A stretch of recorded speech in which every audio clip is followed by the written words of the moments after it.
Han habido varias controversias, especulaciones, hipótesis, etcétera, etcétera, respecto al orden de las profecías.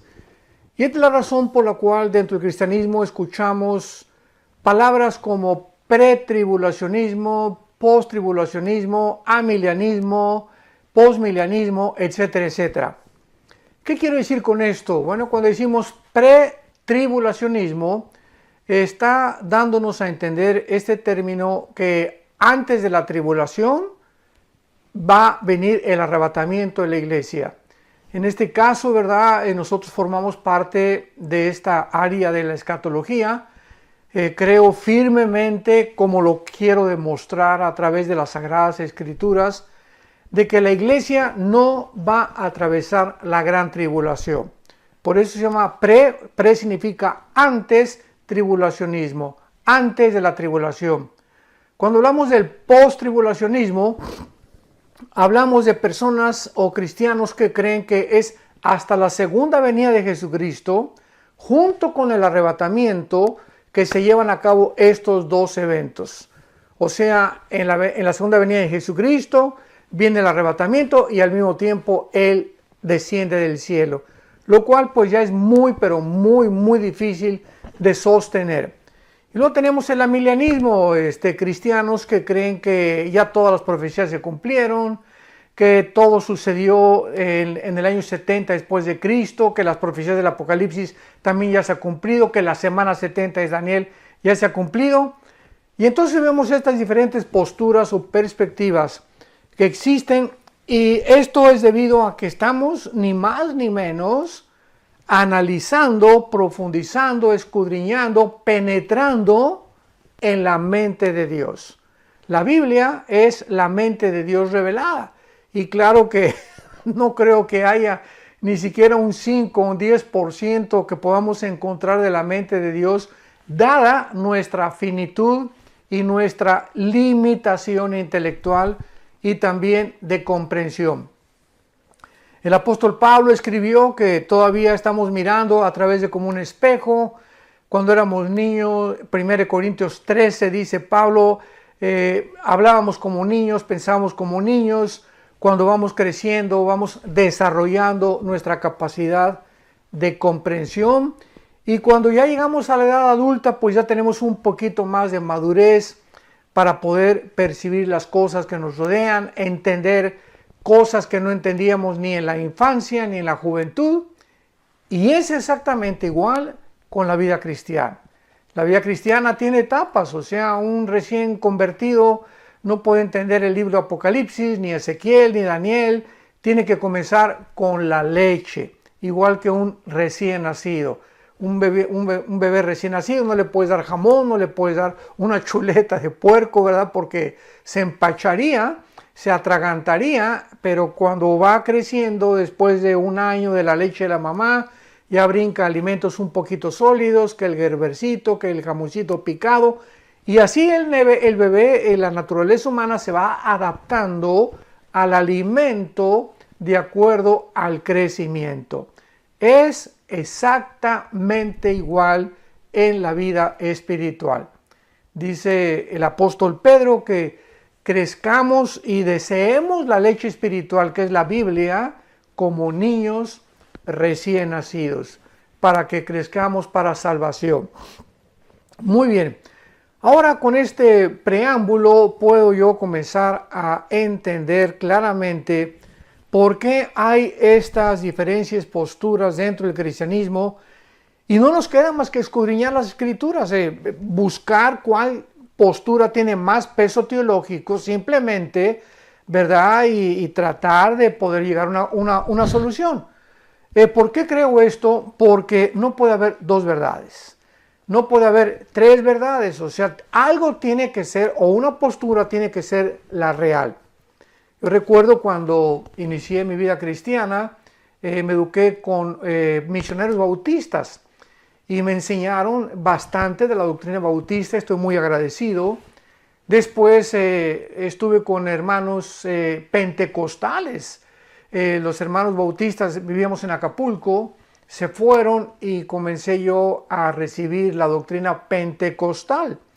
que todos desde luego somos hermanos en Cristo, ¿no? Pero la postura pentecostal tiene su perspectiva del bautismo del Espíritu Santo, de los dones espirituales, y después de los bautistas y los pentecostales, yo veo detrás de todo esto la mano de Dios. Para que yo pudiera ver el panorama de la mayor parte de las denominaciones, posturas de hermanos, y poder darme cuenta que yo tenía que llegar a un momento en el que tenía que decidir con cuál doctrina me iba a quedar, qué doctrina iba a enseñar, pero con convicción. Porque cuando predicamos la palabra, tiene que ser predicada con autoridad y con convicción. Y pues, en tercer lugar, estuve con los presbiterianos. Estudié la famosa teología de la Reforma, el calvinismo, el hipercalvinismo, la doctrina de la predestinación, de la depravación humana, la expiación limitada. Bueno, todo lo que enseña la famosa doctrina o teología de la Reforma.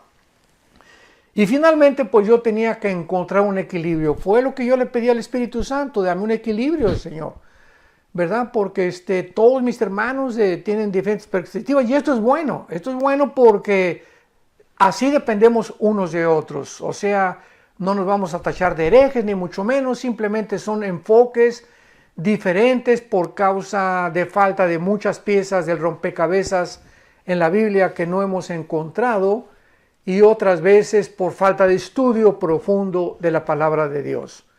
Así que pues yo anhelo, ¿verdad?, que todos ustedes que nos escuchan y que ven estos videos y están aprendiendo de la Biblia, tú juzgues por ti mismo, después de analizar las evidencias que podamos presentar, realmente cómo pueden tener cabida dentro de tu alma, dentro de tu entendimiento, para que puedas trazar bien la palabra de verdad. Vamos a ver la primera y la segunda carta a los tesalonicenses, principalmente para examinar lo que el título de esta serie le he llamado el poder que detiene al anticristo. O sea, vamos a descubrir en estas dos cartas que el apóstol Pablo fue usado por Dios para una gran conversión de un gran número de residentes en la ciudad griega de Tesalónica. Pero no solo Pablo les enseñó las doctrinas principales de la salvación, sino que también les enseñó claramente y puso un orden. Y este orden es el que quiero seguir, porque nos va a demostrar claramente, pero así claramente, yo no encontraría ya otra forma de poder discutir estas doctrinas más que siguiendo el orden que el apóstol Pablo en su primera carta y en su segunda carta establece escatológicamente del rapto o del arrebatamiento de la iglesia, de la gran tribulación, de la aparición del anticristo y de la segunda venida de Jesucristo. Entonces es importante ver esta cronología, porque nos lleva a una conclusión que es a la que particularmente yo he llegado y a la que pienso que muchos de ustedes también honestamente van a llegar. Entonces el apóstol Pablo no solamente les enseñó las doctrinas a estos cristianos de la ciudad de Tesalónica, repito, era una ciudad griega, sino que también les enseñó el rapto, la aparición del anticristo, la gran tribulación y la segunda venida de Jesucristo. Pablo tuvo que salir de Tesalónica por la gran persecución que esta iglesia experimentó.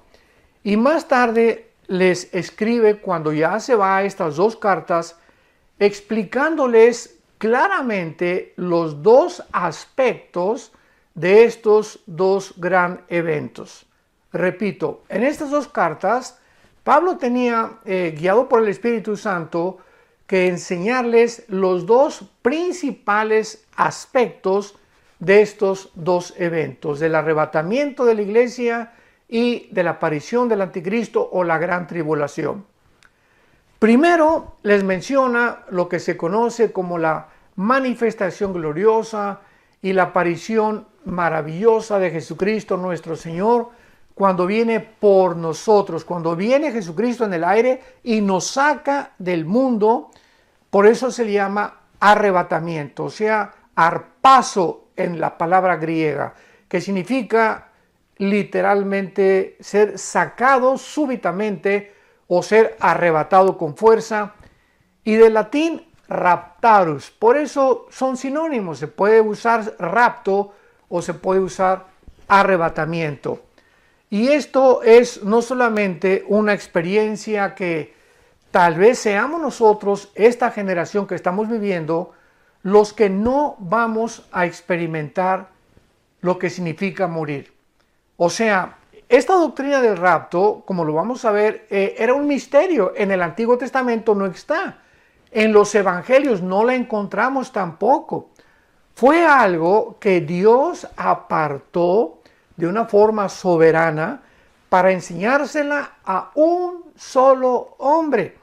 No se le enseñó a Juan, ni a Santiago, ni a Mateo, ni a Marcos, ni a Pedro, se le enseñó al apóstol Pablo.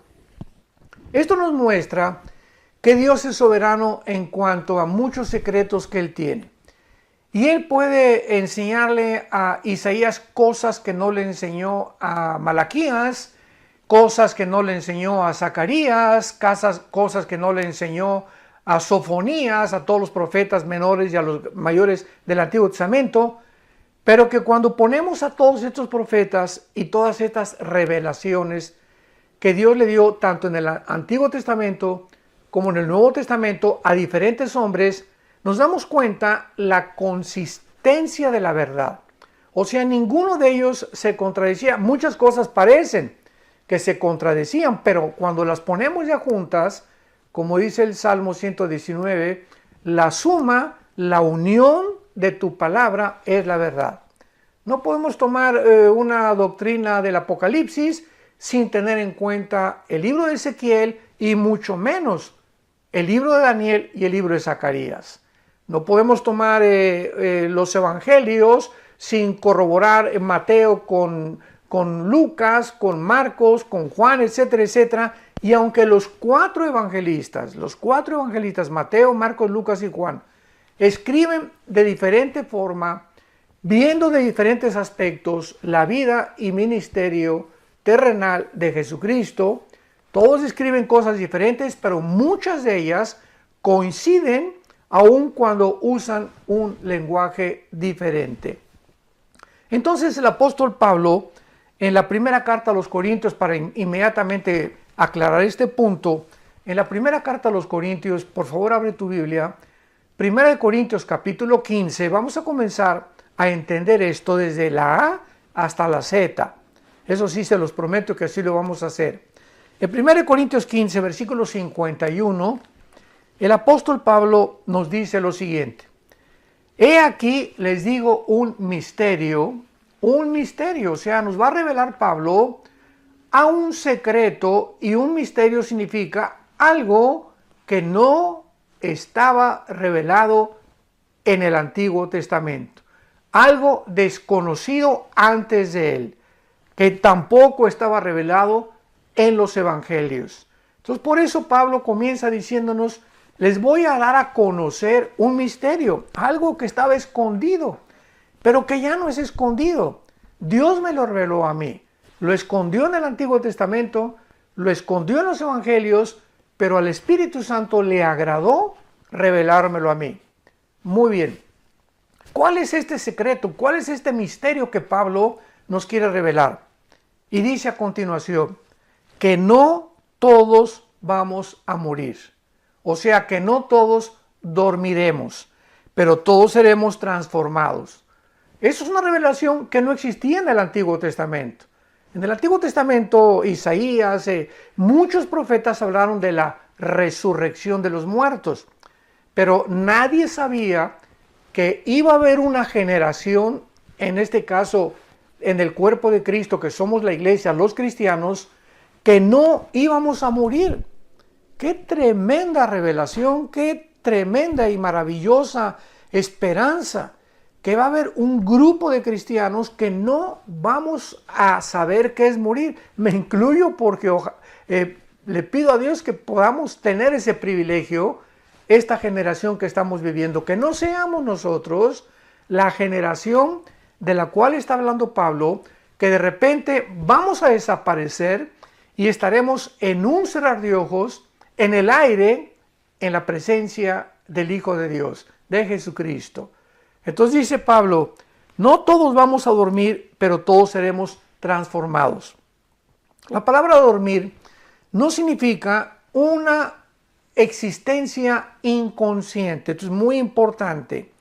La palabra dormir se refiere al cuerpo físico siempre en la Biblia.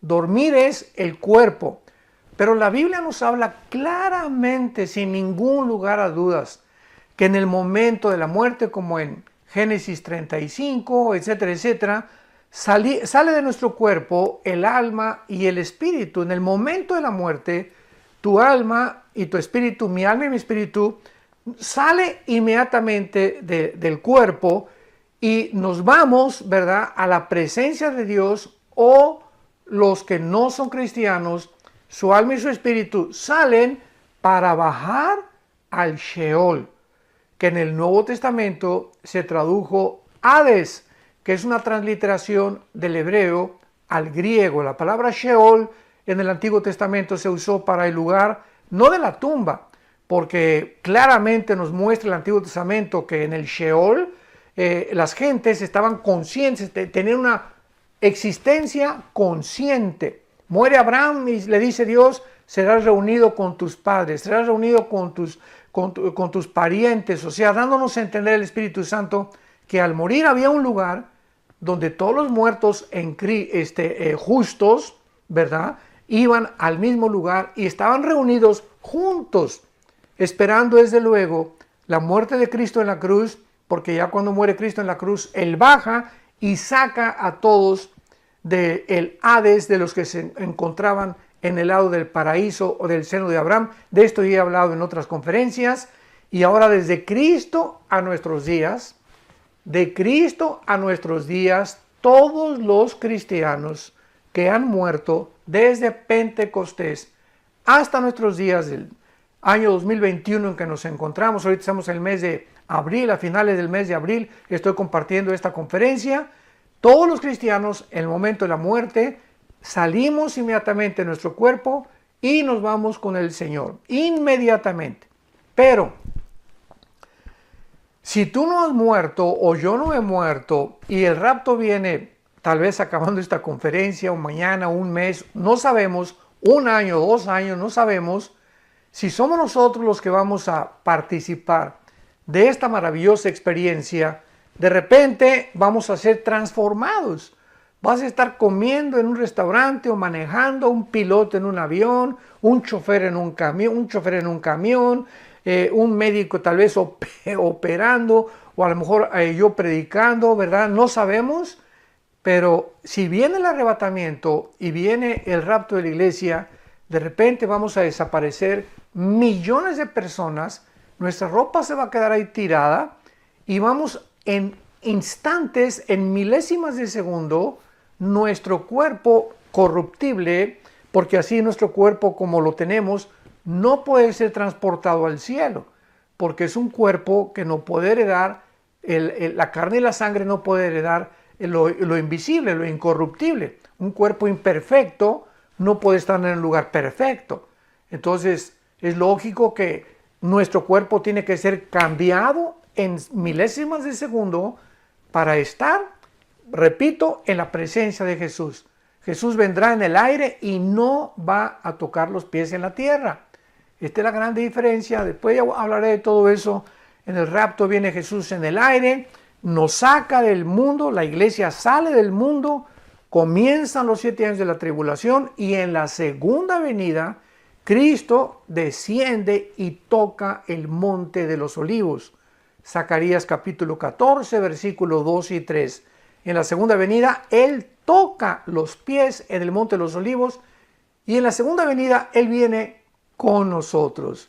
Dice Apocalipsis 19, en un caballo blanco y los ejércitos le seguían y todos nosotros venimos junto con Él a establecer su reino milenial o el reino mesiánico prometido a los profetas y al rey David en particular. Muy bien, continuamos en 1 Corintios 15. Quiero ir despacio, como lo puedes notar, que tenemos que ir despacio en el escudriñamiento y en la exposición de la palabra de Dios. Les digo un misterio, no todos vamos a dormir o a morir, pero todos seremos transformados. En un momento, en un abrir y cerrar de ojos, dice el apóstol Pablo, esto fue lo que Dios le reveló a la final trompeta.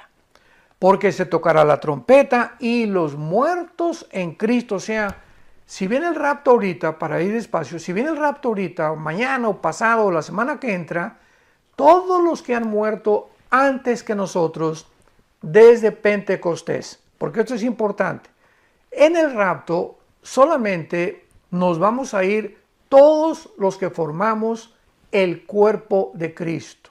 La Biblia le llama los que estamos en Cristo, porque cuando en Pentecostés vino el Espíritu Santo, el Espíritu Santo hizo algo que no había hecho jamás en la historia.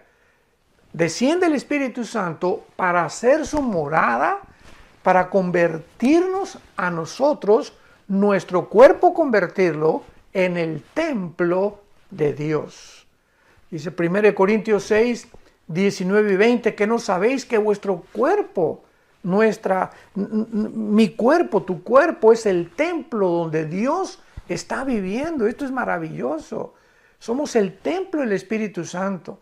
Entonces el Espíritu Santo en el momento en Pentecostés entró a hacer su morada. Ya en el Antiguo Testamento entraba y salía, entraba y salía.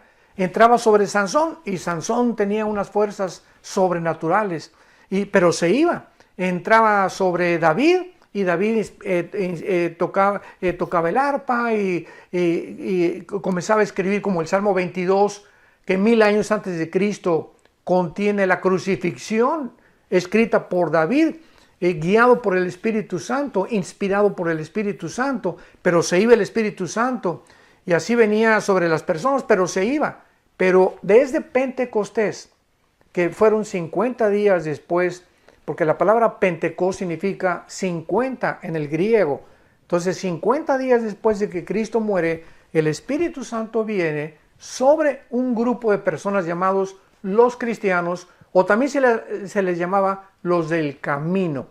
Y el Espíritu Santo ya muere en nosotros. El Espíritu Santo nos bautiza. Esto significa nos identifica, nos amalga, es un amalgamiento. El bautismo del Espíritu Santo no viene después de que te hayas convertido. El Espíritu Santo viene en el momento en el que tú te conviertes. Tú eres una nueva criatura, has nacido de nuevo, has sido bautizado por el Espíritu Santo. O sea, no hay tal cosa como que ya recibí a Cristo, pero estoy incompleto. Me falta algo. Espérame tantito. Dice Colosenses 2 que estamos completos en Cristo. No nos falta absolutamente nada. El momento que recibes a Cristo tienes todo. Lo único que nos falta es crecer en su gracia y en su conocimiento. Entonces el bautismo del Espíritu Santo es la operación 1 Corintios 12:13, en la cual todos somos unidos, amalgamados a formar parte de un solo cuerpo. Este cuerpo, dice Efesios 2, no existía. Esta entidad, este nuevo hombre, no existía ni en los evangelios ni en el Antiguo Testamento. Entonces es importantísimo para diferenciar la iglesia de Israel. Algún día vamos a profundizar en esto. Pero la iglesia y Israel son dos entidades completamente distintas. Entonces, el momento en el que el Espíritu Santo vino en Pentecostés hasta nuestros días, se formó el cuerpo de Cristo llamado la iglesia. Y todos estos cristianos o todas estas personas, no importa su nacionalidad, que estamos fundidos, unidos con Cristo, mística y misteriosamente, como dice Efesios capítulo 5, somos los que vamos a participar en la resurrección y en el arrebatamiento de la iglesia. Los santos desde Adán hasta la cruz van a resucitar hasta después, en la segunda venida de Cristo, a ellos les toca la resurrección. Como lo sabemos, hay tantas cosas, ¿verdad?, que explicar. Pero en 1 Corintios 15 claramente dice la Biblia en el versículo 22, porque así como en Adán todos mueren, también en Cristo todos serán vivificados. Pero fíjense lo que dice claramente, esto es importantísimo. Pero cada uno en su debido orden. O sea, hay un orden para la resurrección.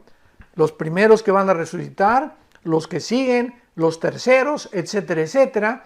Porque primero se le llama la resurrección de todos los justos y los últimos en resucitar, Apocalipsis 20 del 11 al 15, serán todos aquellos que rechazaron a Cristo y todos aquellos que se rebelaron habiendo tenido un pleno conocimiento de la palabra de Dios. Bueno, y Pablo dice aquí en nuestro pasaje, 1 Corintios 15, he aquí os digo un misterio, no todos dormiremos, todos vamos a ser cambiados inmediatamente, en un abrir y cerrar de ojos, a la final trompeta, los muertos serán resucitados, incorruptibles, y luego nosotros. Si Cristo viene, os repito, mañana, ahorita, una semana, todos los muertos antes que nosotros van a resucitar primero. Y ya que resuciten ellos, nos vamos nosotros, seremos transformados, y en el aire seguimos y nos unimos junto con ellos para recibir al Señor Jesucristo en los cielos. Los muertos resucitarán con nuevos cuerpos y nosotros, como no morimos, vamos a ser transformados inmediatamente. No vamos a saber lo que es morir.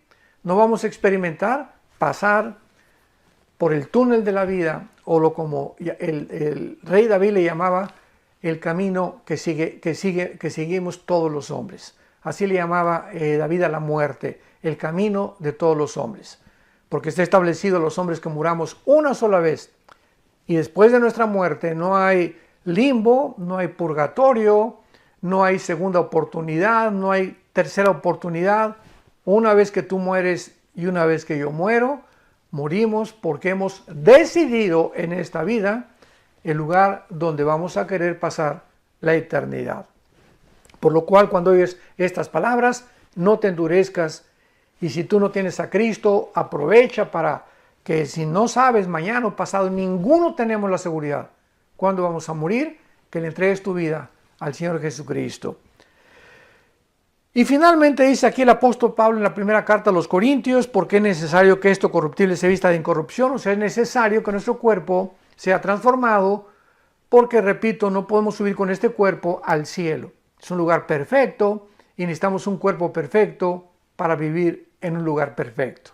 Es necesario que esto corruptible, o sea, corruptible, esto que se echa a perder, nuestro cuerpo, ¿verdad?, está corrompiéndose todos los días, millones de células mueren todos los días, hay una descomposición continua, no solamente de nosotros, sino del universo entero, y esto mortal se vista de inmortalidad. Bueno, entonces el apóstol Pablo claramente explica, ¿verdad?, aquí en su primera carta a los Corintios, capítulo 15, lo que es el arrebatamiento de la iglesia, cuál es el fenómeno que va a suceder o cómo se va a llevar a cabo esta maravillosa experiencia que vamos nosotros a experimentar. Y en segundo lugar, en su primera carta a los tesalonicenses, ahora sí ya vamos a adentrarnos un poco más profundamente en estas dos cartas, pero repito, siempre me ha gustado, me encanta enseñar la palabra de Dios, pero la palabra de Dios tiene que ser enseñada expositivamente, tenemos que ir de una forma sistemática, y esto es muy importante para poder absorber, digerir, ahora sí que masticar y no atragantarnos claramente las enseñanzas del Espíritu Santo, pero más que nada tener hambre. Si tú me escuchas y eres un cristiano que tienes hambre, que te apasiona oír, que quieres saber, etcétera, etcétera, y además que algún día te puede Dios llamar para que tú también enseñes esto a tus hijos, a tus padres, a tu novia, a tu novio, no sé, Dios te va a iluminar, porque necesitamos tener esa pasión de no solamente comer la palabra y enriquecer nuestro entendimiento y nuestro conocimiento de Dios, sino que Dios nos da para que nosotros demos. Nunca Dios nos da nada para que lo guardemos para nosotros. Dios le dijo a Abraham, te bendigo para que tú bendigas a los demás. Dios me da dinero para yo bendecir a los demás. Me dio talentos para bendecir con mis talentos a los demás. Me da el don de la música, yo no lo tengo desde luego, para que tú con la música bendigas y sirvas a Dios. No hay nada. Dios te da casas, Dios te da propiedades, Dios te da todo para que no necesariamente que tengas que vender todo, pero simplemente, ¿verdad?, para que entiendas que somos administradores de la gracia de Dios. Como dice 1 Corintios capítulo 4 el apóstol Pablo. Somos administradores, nada más. Nada de lo que tenemos, cero de lo que tenemos es nuestro. Todo lo hemos recibido por gracia. Muy bien. Ahora en la primera carta a los Tesalonicenses capítulo 4, versículo 13 en adelante, el apóstol Pablo ya con mucho más detalle ya explica más o menos el mecanismo de lo que es el arrebatamiento de la iglesia y demostrando claramente en el próximo capítulo, el capítulo 5 de su primera carta, la diferencia entre el arrebatamiento y el día del Señor. O sea, los 7 años de la tribulación que se definen con la palabra o con el término el día del Señor. Y 4 veces en el Nuevo Testamento se menciona esta frase, el día del Señor, y las 4 veces se refiere a los 7 años de la tribulación, al tiempo de la ira o al día de Jehová del Antiguo Testamento. Y Pablo dice así, Primera de Tesalonicenses capítulo 4, versículo 15, por lo cual decimos esto en palabra del Señor. Es Cristo el que le enseñó esto al apóstol Pablo. Como lo vimos ya, fue una revelación dada a él. Por eso dice en palabra del Señor. No son palabras mías, son palabras del Señor, dice Pablo. Que nosotros, que vivimos, que habremos quedado hasta la venida del Señor, no precederemos a los que durmieron. Porque el Señor mismo con voz de mando, con voz de arcángel y con trompetas de Dios, descenderá del cielo. Cristo descenderá físicamente del cielo. ¿Se acuerdan en Hechos 1, versículos 8 en adelante, que ascendió Cristo a los cielos y los ángeles aparecieron junto a él, diciéndoles a los apóstoles qué es lo que ven, ¿verdad? Es así como sube Cristo, de la misma forma descenderá. Imaginémonos esto, en el arrebatamiento va a descender del cielo, se va a detener a la mitad del cielo porque nadie lo va a ver más que nosotros, los que seamos arrebatados, y él, así como resucitó con su cuerpo glorificado, nos uniremos con él en el cielo para irnos con él en el cielo. Y mientras pasan los 7 años de la tribulación aquí en el mundo, estaremos en el cielo en lo que se llama el tribunal de Cristo.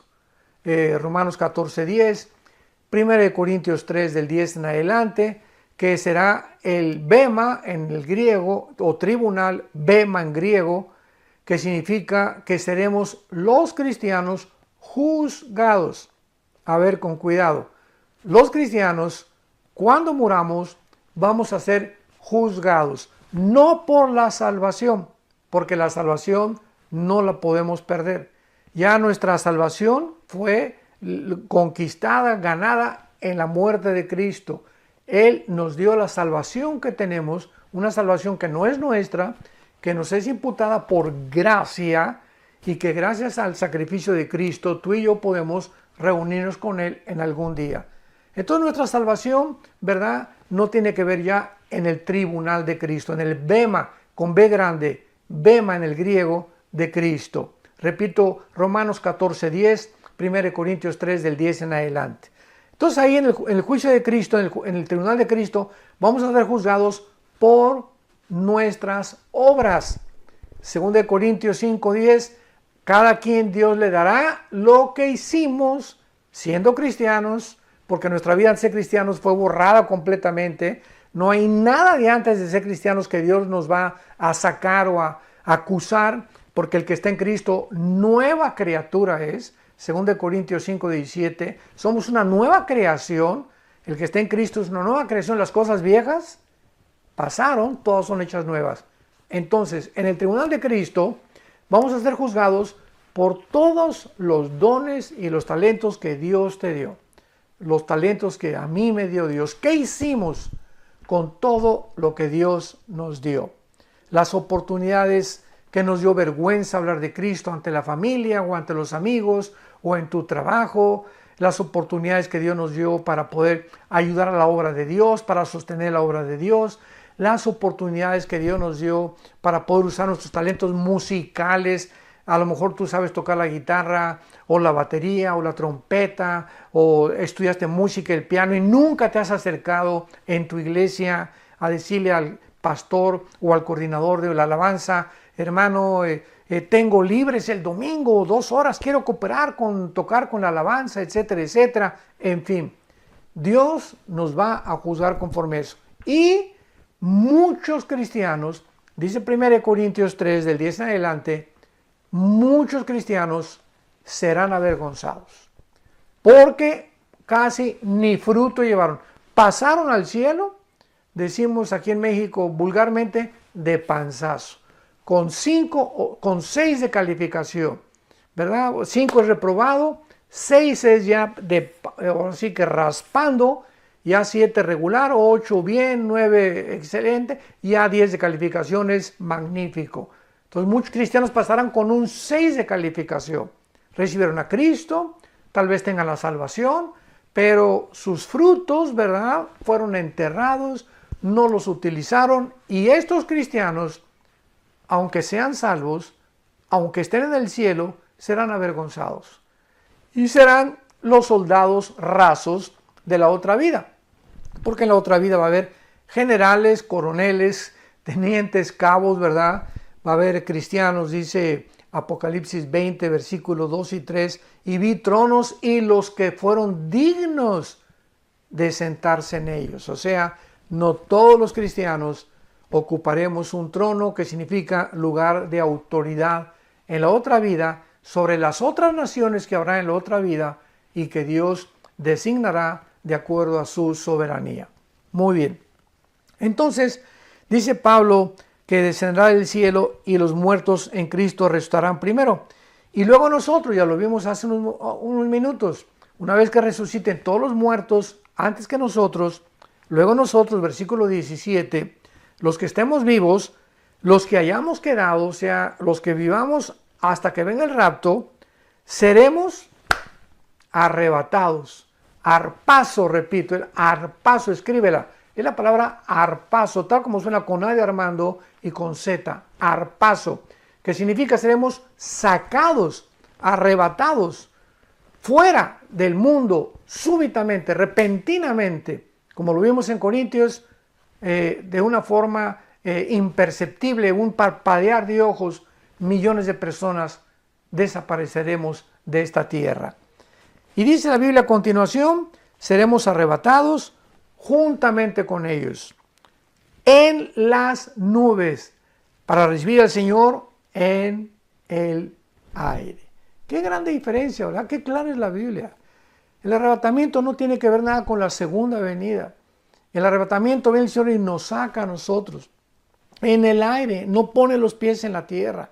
Hasta la segunda venida desciende con nosotros, pasando después de los 7 años de la tribulación, y pone sus pies en el monte de los olivos, Zacarías 14, 2 y 3. Entonces son 2 eventos completamente diferentes. ¿Por qué tenemos que mezclarlos? ¿Por qué tenemos que confundir al Espíritu Santo? Lo vamos a mostrar todavía con muchas más evidencias más adelante. Y fíjense lo que dice a continuación. Y así estaremos siempre con el Señor. Por lo tanto, dice Pablo, en vista de esta maravillosa revelación, aliéntense, confórtense unos a otros con estas palabras. O sea, los cristianos no estamos esperando al anticristo ni la gran tribulación. Oye, si yo supiera que voy a pasar a la gran tribulación, pues realmente no me dejaría dormir, ¿verdad? ¿Y qué va a pasar? Y con mis hijos, y no vamos a comer, y vamos a ser, etcétera, etcétera, perseguidos. Y no es esta esperanza la que la Biblia nos da. La Biblia nos da una esperanza gloriosa, maravillosa, la manifestación y aparición gloriosa de Jesucristo, dice Tito capítulo 2, versículo 10, de Jesucristo en el aire para llevarnos con Él. Y este es el aliento que tenemos, que ya nos vamos. Ya no sabemos, pero ya se oye la voz del novio en el aire. Ya los cascos del Apocalipsis se escuchan en el cielo. Ya nos encontramos en la orillita.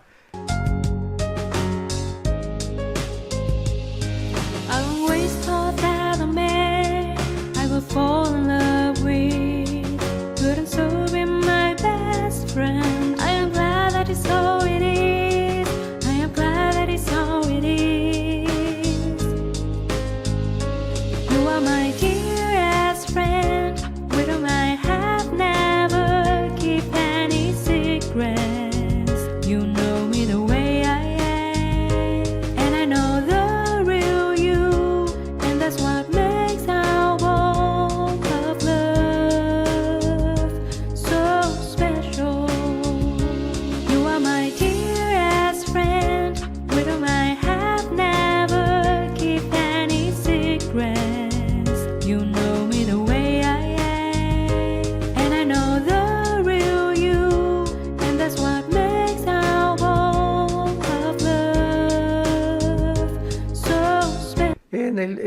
Estamos ya en el vértice, ¿verdad? Completamente ya de salir de este mundo y de que se acabe todo y de poder ver ya finalmente a Jesucristo y ya jamás enfermarnos, ni sufrir, ni llorar, ni lamentarnos, ni preocuparnos, ni estresarnos, ni nada, porque nuestras lágrimas serán limpias y serán secadas y descansaremos en el Señor y sabremos que valió la pena haber confiado en el Hijo de Dios en la cortita vida que tenemos en este mundo. Muy bien. Y para terminar, el capítulo 5 de Tesalonicenses, que podremos ya ver con muchísima más calma en la próxima conferencia. Vamos a ver en el capítulo 5 de la primera carta de los Tesalonicenses. Simplemente les hago un breve bosquejo. Dice Pablo: pero acerca de los tiempos, o sea, ya nos habló del rapto. Sigamos este orden, recordemos. Ahora dice Pablo: acerca de los tiempos y de las ocasiones, no tienen, hermano, necesidad que yo les escriba, o sea, no tiene necesidad que yo les diga el orden de los tiempos. Los tesalonicenses, de alguna manera, ya estaban conscientes de qué forma esto iba a suceder, pero seguían confundidos. Así como nosotros. Tenemos la Biblia aquí delante de nosotros. Las cartas de Pablo, ya está completa la Biblia, y en el mundo cristiano sigue la confusión. ¿Qué si el cristiano va a ir al rapto? Otros hasta se han atrevido a negar que existe el rapto. Otros que vamos a pasar la tribulación, otros que al final de la tribulación, otros que después del milenio, otros que no va a existir el milenio. Es increíble que no hemos cambiado después de 2000 años. La misma confusión que tenían la iglesia de Tesalónica y los corintios la tenemos nosotros en el siglo XXI. Y todo esto porque no escudriñamos las escrituras como debe ser. Es todo. Porque Dios no nos ha dado un espíritu de confusión. Dios no es un Dios de confusión, le dijo a los corintios. Dios es un Dios de orden. En todo hay un orden en lo que hace Dios. Y cuando nos adentramos en este orden, podemos entender, poniendo en orden la A, la B, la C, la D, etcétera, etcétera, en el archivero, entonces tenemos una clara comprensión. Pero si yo tengo un archivero donde la B está en la A y la A está en la C, pues entonces no puedo encontrar rápidamente las cosas que busco, porque hay un desorden en mi archivero mental. Entonces Dios quiere que podamos ya poner en orden nuestra mente, y es necesario, repito, es necesario escudriñar las escrituras diligentemente, perseverantemente en oración. Pedirle a Dios compasión: Señor, quiero conocer la verdad, quiero seguirte con todo mi corazón, pero no solamente, repito, para conocerte, sino para poder compartir el glorioso evangelio de las buenas noticias que Jesucristo nos vino a traer al mundo, que tú estabas, Señor, en Él, reconciliándonos en la cruz, perdonándonos nuestros pecados, no tomando en cuenta todas las maldades que hicimos antes de ser cristianos, sino para que nos dieras la vida eterna. Que Dios te bendiga. Y yo ya no aguanto en compartirles la segunda parte de este estudio, el poder que detiene al anticristo. Que Dios te bendiga y recibe a Cristo hoy que tienes vida, hoy que tienes salud, hoy que tu mente está clara y fresca. No pierdas más el tiempo. Invítalo a tu corazón.